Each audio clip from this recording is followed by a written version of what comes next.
রবিবারে ছুটির সকালে কয়েক মিনিটের আগুনে পুড়ে ছাই রুবি আনন্দপুরে ফর্টিস হাসপাতাল লাগোয়া বস্তি। প্রথমে আগুন, তারপর একের পর এক সিলিন্ডার বিস্ফোরণ। মাত্র 10 মিনিটে ভস্মীভূত গোটা বস্তি।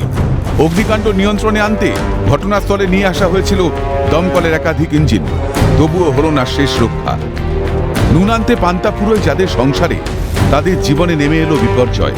সেই ভয়াবহ অগ্নিকাণ্ডের পর কেটে গিয়েছে 24 ঘন্টা।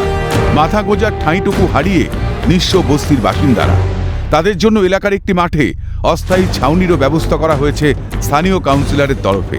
কিন্তু অসহায় মানুষগুলো যে সব হারিয়েছেন এক লহমায়।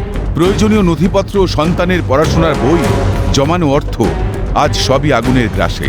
আগামী দিনে কিভাবে কাটবে তাদের বুঝে উঠতে পারছেন না কিছুই। কিচ্ছু নেই, সবাই এক জামা কাপড়ে, কেউ কারো কোনো কিচ্ছু পায়নি। সিলিন্ডারগুলো, 2টো সিলিন্ডার, আমার মেয়ে 2টো সিলিন্ডারই ছিল, সে কে কোথায় নিয়ে গেছে খুঁজে পাওয়া যাচ্ছে না। সে ওইখানে ওই শোরুমের কাছে রেখেছিল, কে নিয়ে চলে গেছে কিছু পাচ্ছে না। এই এক জামা কাপড়েই বাইরে দাঁড়িয়েছি, সেই জামা কাপড়েই, কোনো কিছুই বাঁচিনি। যা বাচ্চার যে খাবার জিনিস বলো, বলো, স্কুলে বই খাতা, কোনো কিছু বাঁচে। ডকুমেন্ট সব পুড়ে গেছে, কিচ্ছু নেই। একটাই জামা কাপড় পরে বাইরে বেরিয়েছি, তাই ছেলেমেয়েরা কিছু গায়েতে বেরোয়নি, ওদের একটা করে প্যান্ট শুধু আছে। বাঁচার রসদটুকু কেড়ে নিয়েছে নিয়তি। ছায়ে স্তূপে পাগলের মতো তারা খুঁজে চলেছেন প্রয়োজনীয় নথিপত্র। তাদের চোখে মুখে ক্লান্তির সঙ্গে মিশে রয়েছে নতুন করে বাঁচার জেদ। তবে এই দুর্দিনে প্রশাসনের তরফে সাহায্যের আশ্বাস মেলায় আশার আলো দেখছেন নিঃস্ব অসহায় বাসিন্দারা। দলিলপত্র যা ছিল পুরাতন এবং নতুন, এসব তো আর পাবো না, কোথায় পাবো জানি না। এইসব ডকুমেন্টস যদি না থাকে আমরা কি করে, নানান রকমের সমস্যা তো আছে ভাই। সব নতুন নতুন দলিল একদম নির্দেশ হয়ে গেছে। আর দলিলই হচ্ছে মানুষের জীবন, জায়গা, জমি, সব কিছু।